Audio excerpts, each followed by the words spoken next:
பாருங்க. இப்ப அரைச்சதை உருண்டையா பிடிச்சாச்சுங்க. இப்ப இதை எண்ணெயில போட்டு கொஞ்சம் செமி பாயில் பண்ணி எடுக்க போறோங்க. பாருங்க.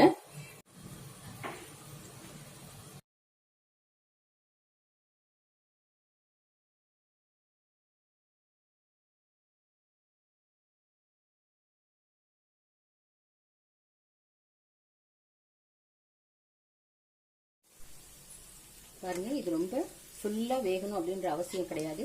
ஒரு ஹாஃப் வெந்தா போதுங்க. இப்ப இதை கொதிக்கிற குழம்புல தான் நம்ம போட போறோம். அதனால இவ்வளவு வெந்தா போதுங்க.